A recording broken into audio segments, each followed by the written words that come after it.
Henri Charrière, plus connu sous le nom de Papillon, a toujours été un battant. Il a grandi dans un quartier difficile de Paris et a dû apprendre à se défendre dès son plus jeune âge. Mais ce n'est que lorsqu'il a été condamné à tort pour meurtre et envoyé à Devil's Island qu'il a vraiment réalisé l'étendue de sa résilience.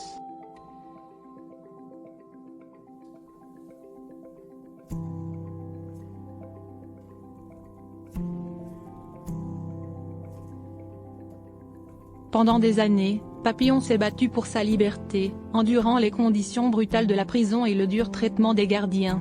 Il a tenté de s'échapper à plusieurs reprises, mais chaque tentative a été un échec. Enfin, après de nombreuses années de planification et de préparation, il a réussi.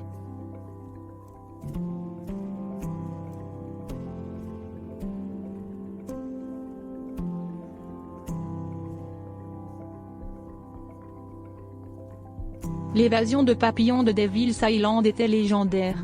Lui et son co-détenu, Louis Degas, ont réussi à quitter l'île et à gagner le continent. De là, ils ont voyagé à travers la jungle, évitant d'être capturés par les autorités.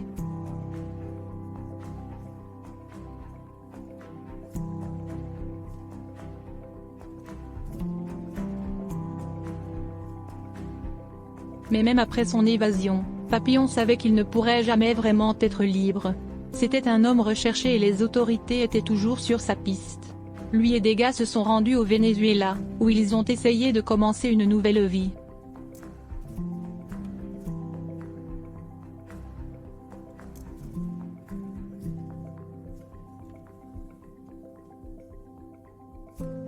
Au début, les choses étaient dures. Ils n'avaient ni argent ni relations et devaient compter sur leur intelligence pour survivre. Mais peu à peu, Papillon a commencé à se construire une nouvelle vie. Il a démarré une petite entreprise, vendant des marchandises aux commerçants locaux. Il s'est fait de nouveaux amis et est même tombé amoureux.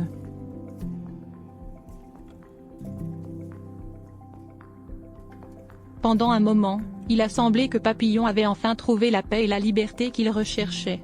Mais il savait qu'il ne pourrait jamais baisser sa garde. Les autorités le recherchaient toujours et il pouvait être arrêté à tout moment.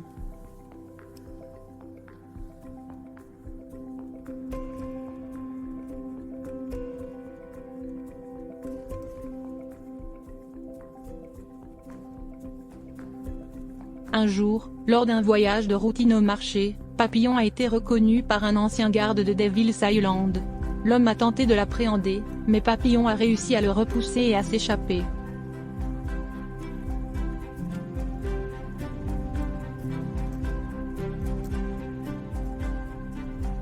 Depuis ce jour, Papillon savait que son temps au Venezuela était limité. Il a fait des plans pour quitter le pays et recommencer ailleurs.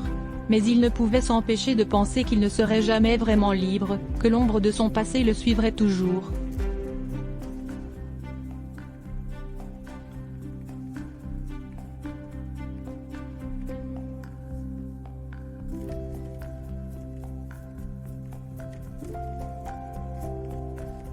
Et ainsi, Papillon a continué à se battre.